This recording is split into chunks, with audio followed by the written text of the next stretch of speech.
Dentre as inúmeras coisas muito valiosas que a minha psicanalista já falou comigo, uma delas foi a de, em vez de se deixar guiar sempre pelo medo, se guiar mais pelo desejo. Muitas das coisas que a gente faz, se não a maioria, a gente faz por medo.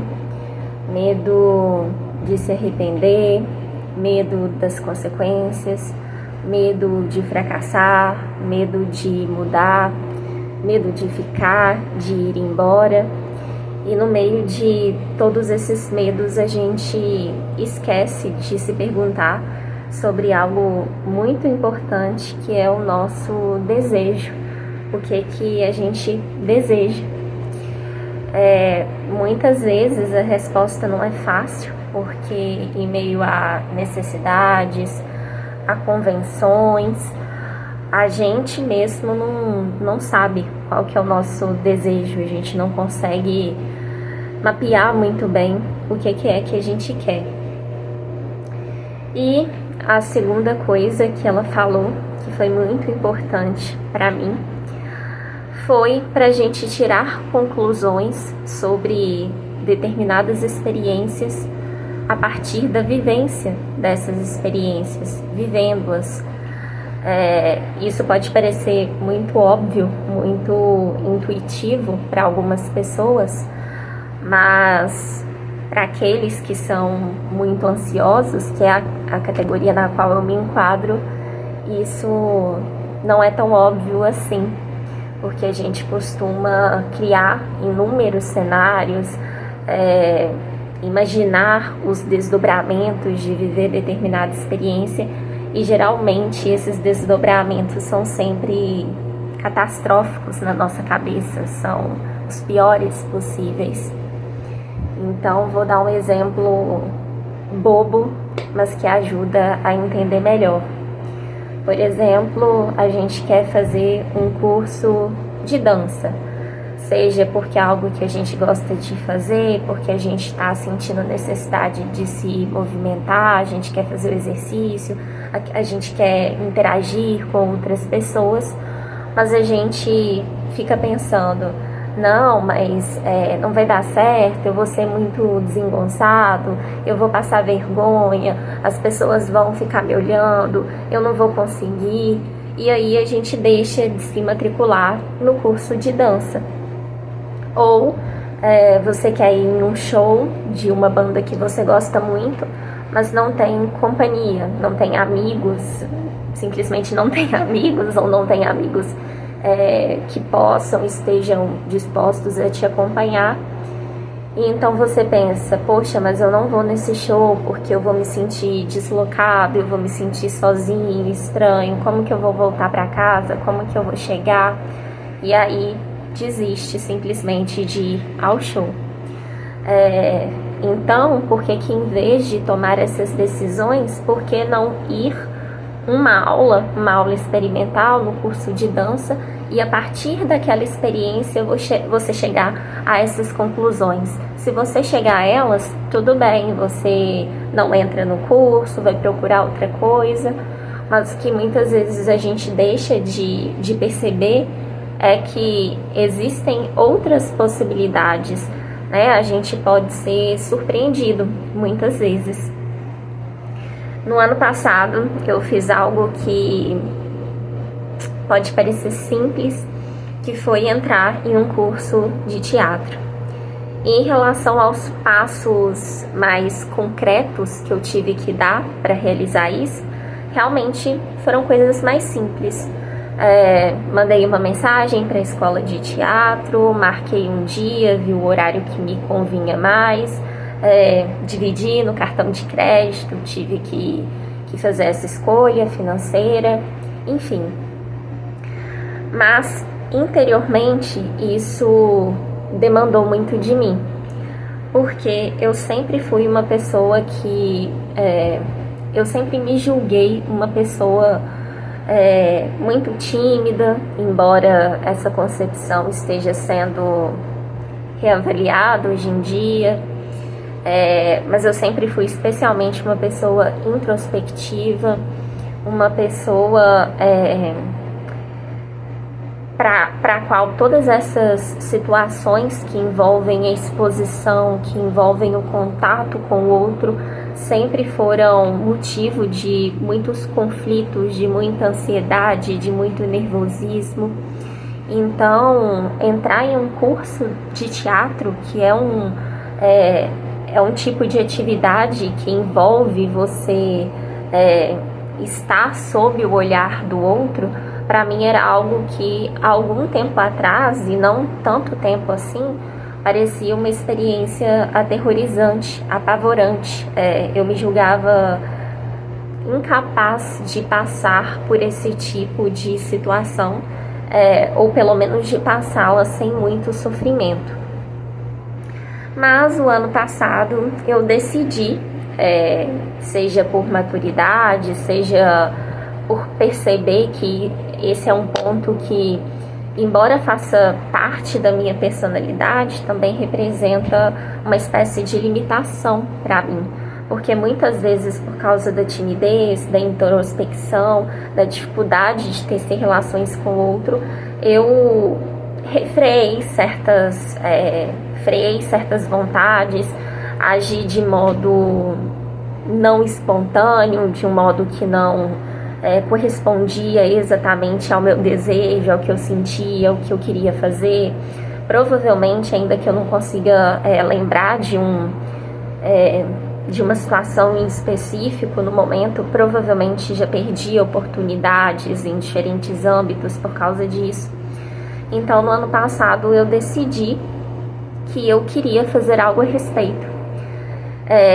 E o teatro veio para mim como uma possibilidade de me desafiar, de fazer algo que poderia me trazer um retorno compatível com o tipo de desenvolvimento interior ali que eu estava buscando naquele momento. Essa decisão partiu, por exemplo, de uma coisa super banal que foi: eu comecei a correr e eu queria correr na rua, treinar, me preparar para corridas, mas eu simplesmente tinha muita vergonha quando eu estava lá na pista de caminhada e ia começar a correr.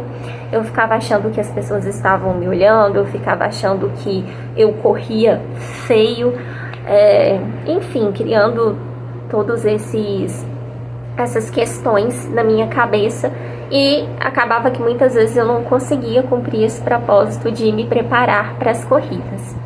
Bem, entrei no teatro. A primeira aula foi um suplício, tanto no antes, quanto no durante e quanto no depois. Antes eu fiquei extremamente ansiosa, eu não consegui dormir, eu fiquei pensando, meu Deus, o que eu tô fazendo da minha vida? Eu tô abraçando o absurdo, eu tô me lançando em uma coisa que me provoca medo e insegurança. Fiquei com medo de dar muito errado, porque da mesma forma que eu podia ser surpreendida, caso acontecesse alguma experiência ruim para mim, dentro do teatro, poderia acabar por intensificar, por piorar certas questões que eu já tinha e das quais eu queria me livrar ou simplesmente atenuá-las. No momento da aula eu fiquei super nervosa. Foi uma aula em que todas as atividades consistiram em improvisações. Vejam bem, eu falei que eu sou uma pessoa extremamente ansiosa. A pessoa ansiosa, ela quer controlar tudo, ela quer controlar cada mínimo detalhe de todas as situações. Ela tem que saber como que vai ser, o que ela vai responder, as possibilidades de reação do outro. E na improvisação não existe isso, você não sabe qual é o exercício que será feito, você não sabe como o outro vai responder, não há esse momento de preparação.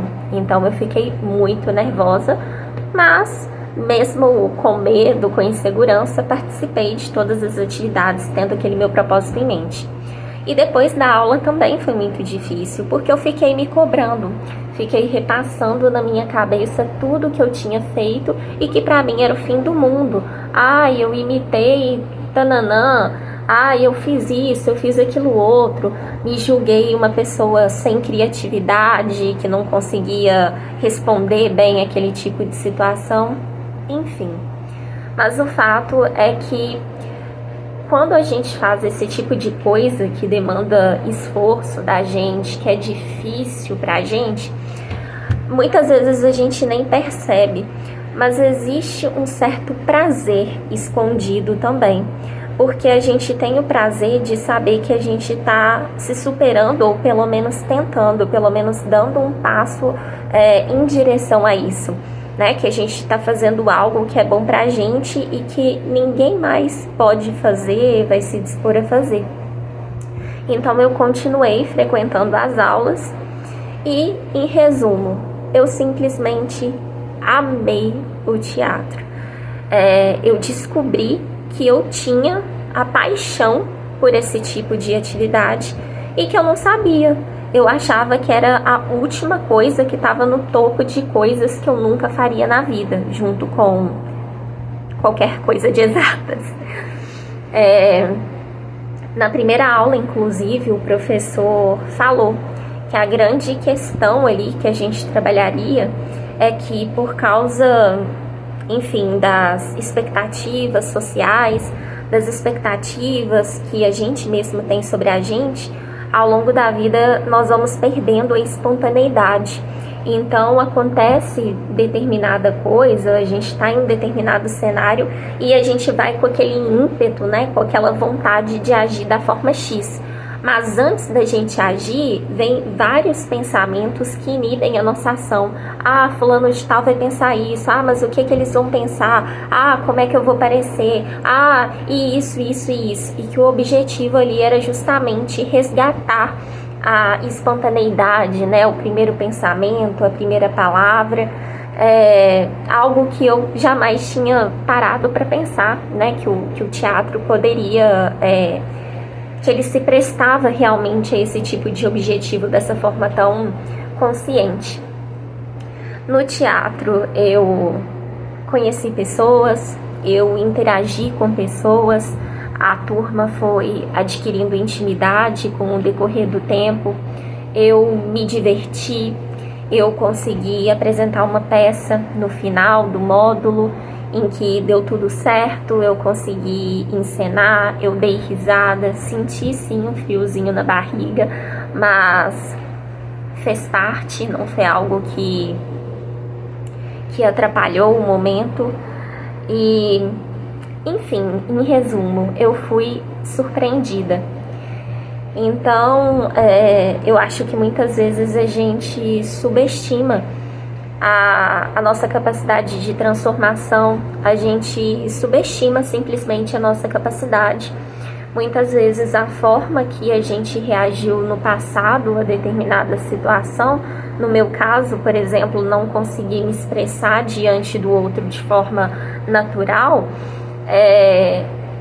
não corresponde necessariamente à forma que a gente vai reagir no presente, porque entre o passado e o presente existe todo um caminho em que a gente vai conseguindo perceber essas coisas com maior clareza, e se a gente se dispõe a isso, a gente consegue ir elaborando essas questões. Enfim, um assunto aleatório, mas que foi algo motivo de orgulho para mim e de trazer a reflexão de que se a gente vai ficar, se a gente vai embora, se a gente vai mudar de curso, tudo que a gente for fazer, a gente não ser guiado por esse sentimento de fracasso antes da coisa acontecer, mas da gente tentar seguir um pouco mais o nosso desejo, o que a gente sabe que é bom pra gente, o que a gente quer alcançar, e não medo, né? A gente pode ser surpreendido numa dessas, como eu fui nessa situação.